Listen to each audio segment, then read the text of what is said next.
In the beginning, the Israelite nation comprised 12 tribes. 12 tribes of Israel. These tribes divided into two sections. One became the Jewish people, of which the main tribes were Judah, Benjamin, Levi, minority representations of the other tribes. And the other section was the 10 tribes of Israel, headed by the tribes of Joseph, Ephraim, and Manasseh, who were further to the north. The Assyrians conquered them, took them into exile. From there they moved out.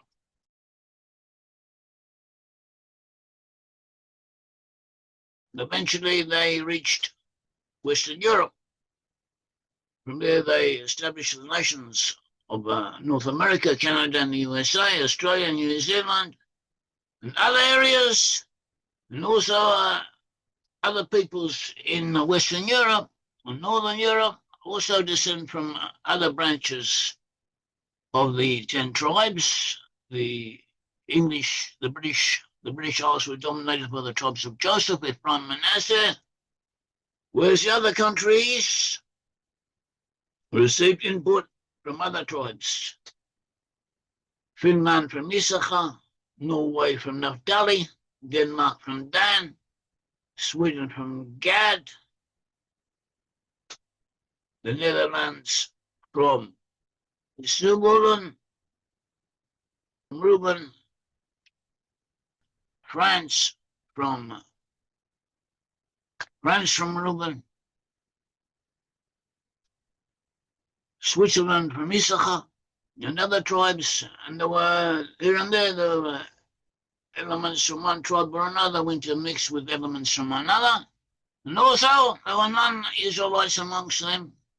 Also there were Canaanites who came with them, assumably came with them from the land of Israel, who had been assimilated with amongst them, whilst they were still in the land of Israel, and others whom they met in their journeys, and also when they reached the areas of Europe, they intermixed with them. But somehow or other, Israelite elements remain dominant and may be identified according to their tribal ancestry. So that is one section of the Israelite nation. The other section is the Jews. The Jews remained. They remained identifiable. They remained in the land of Israel. There was a period when they were taken into exile to Babylon, but they returned from Babylon, and they created the land of Judea. They also had a large diaspora from the time of the Babylonian exile. That was always important. The Jews outside of Israel, the Jews within Israel, the areas of Judea, and they gave rise to the Jewish people.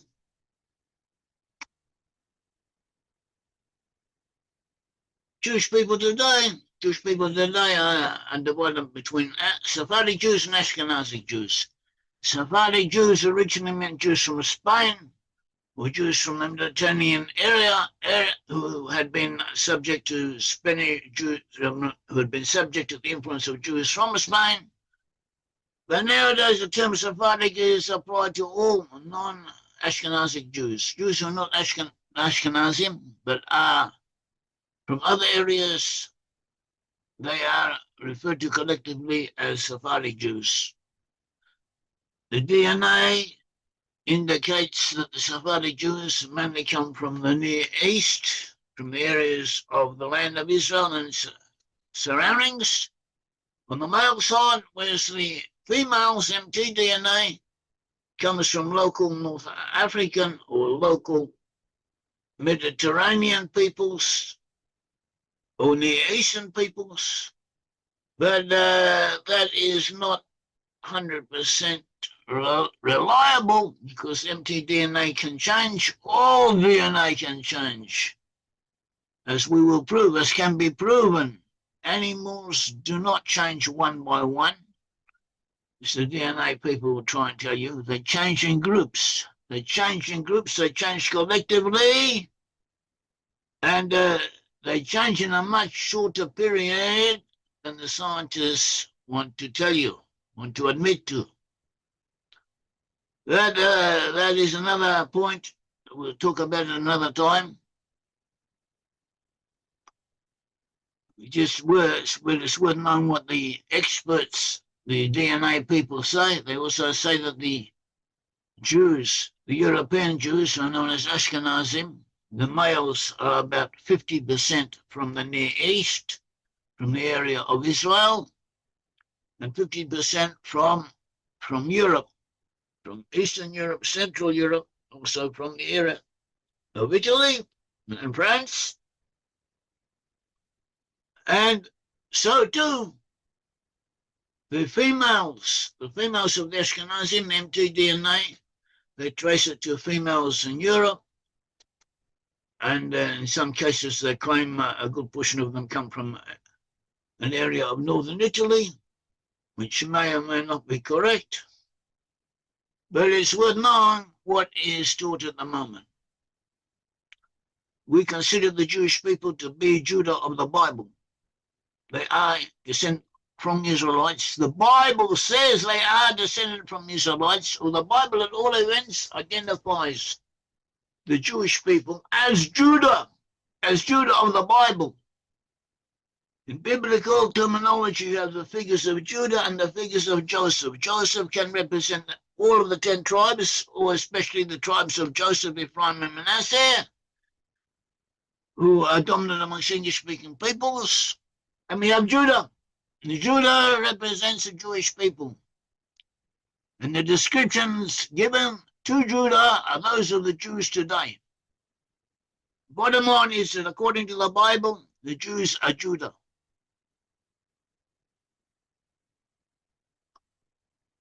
The Jews kept the law, they always kept the law, and it had been prophesied that Judah would keep the law.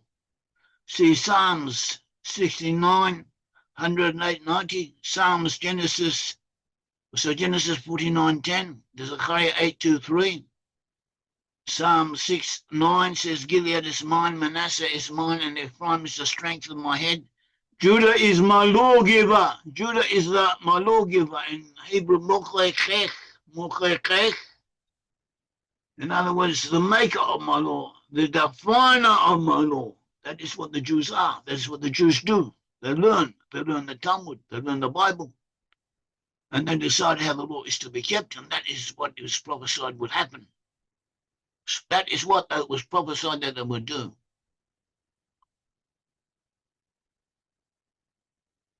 And this will be acknowledged by the peoples, all the peoples of the earth, and especially by the 10 tribes of Israel. In the end times, Zechariah 8:23 said, So said the Lord of hosts, in those days when 10 men of all the languages of the nations shall take hold of the shirt of a Jewish man, saying, Let us go with you. We have heard that God is with you. Let us go with you. We have heard that God is with you. Also the Jews kept the full fast and mourning over the destruction of the second temple. Zechariah 8:19 says, 8:19, Zechariah, so said the Lord of hosts, the fast of the 4th month, the fast of the 5th month, the fast of the 7th month, the fast of the 10th month shall be for the house of Judah for joy and happiness, and for happy holidays, for love, truth, and peace. In other words, Zechariah is saying that in the end times, the days that up until then had been fast days, days of mourning, will become feast days when God will return. In other words, when God will once again show his face to the Jewish people, when the Jewish people will once again be accepted. At the present, they are mourning. They mourn over the fast days. The fast days, they mourn 4 times a year. On the 4th month, the 17th of Tammuz, the 5th month, 9th of Ab, and the 7th month, the 3rd of Tishrei, the fast of the 10th of Tebet. There you have it. This is what Zechariah said. He said the fast of the 4th month, the fast of the 5th month, the fast of the 7th month, the fast of the 10th month, and these are the months on which the Jews today fast. And in the future they will be days of happiness and rejoicing. And there is no other people on the earth to whom this verse, this prophecy can apply, only to the Jewish people.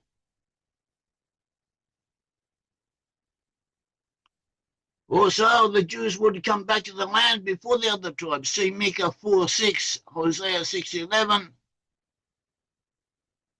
Micah 4:8 predicts in the end times, the beginning of the return, the first dominion shall be to the daughter of Jerusalem, that is, descendants of Judah. Judah will return before the other tribes, and that's what the Jews are doing. They are now returning to rebuild the land.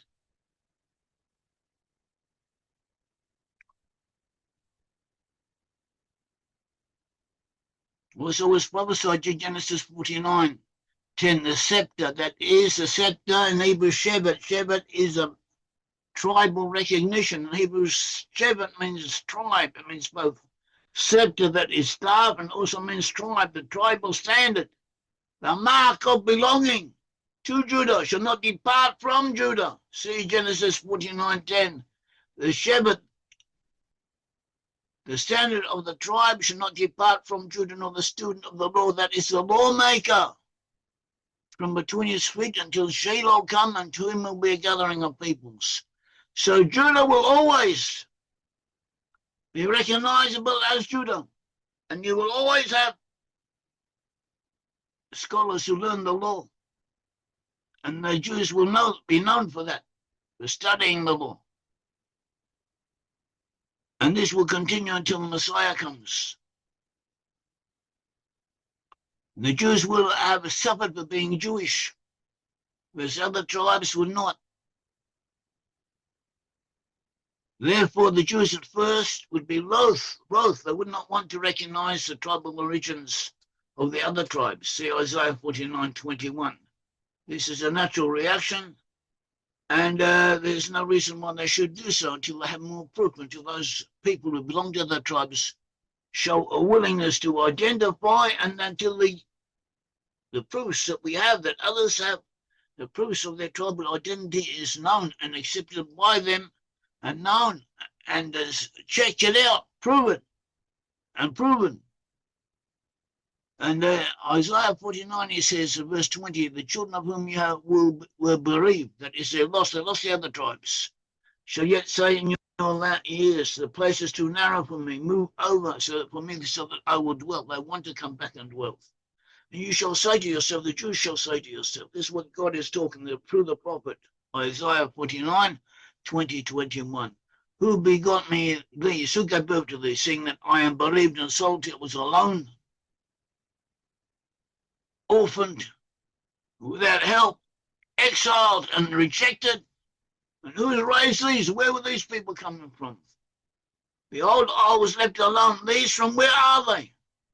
That is the reaction the Jews will have in the end times when they see the lost 10 tribes returning. And this is something that we sometimes experience today.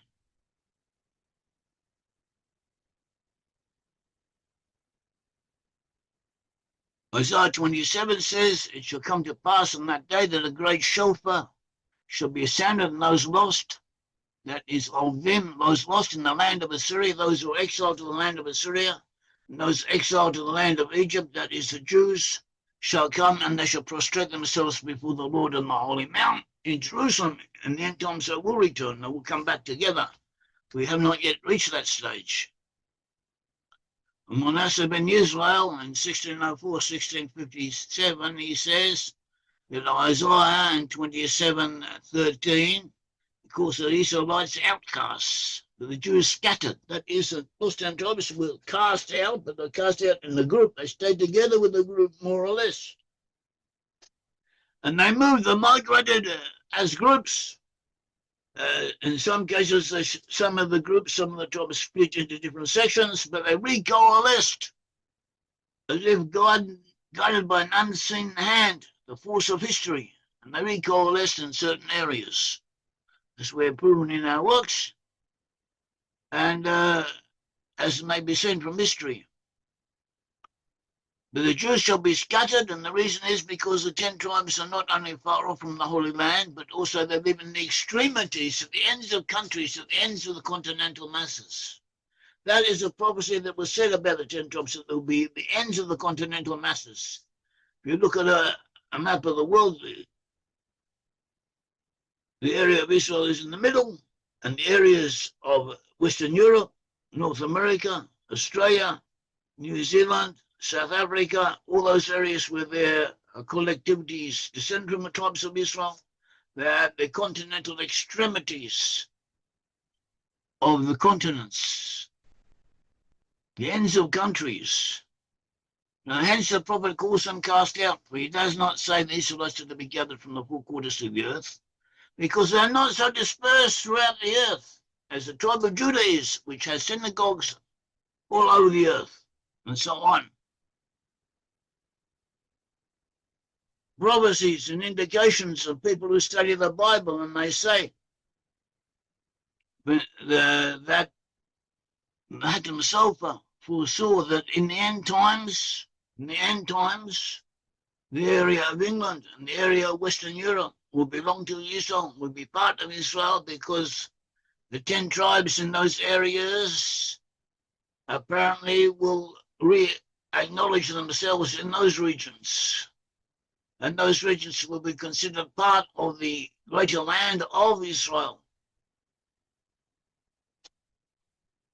Also, we have the union of Zarephath. Zarephath in Hebrew, Zarephath means France. Abijah, the book of Abijah in the Hebrew says that this first exile, that is the first exile lost in tribes of Israel, will be in Zarephath. Zarephath meaning France, or according to Rashi, a great commentator, meaning France, and according to Abarbanel, there was also a great commentator, meaning both France and England. And according to Nachmanides, it means all of the northwest area of Europe. At all events, great sages, great scholars saw that the lost 10 tribes would be in the western regions.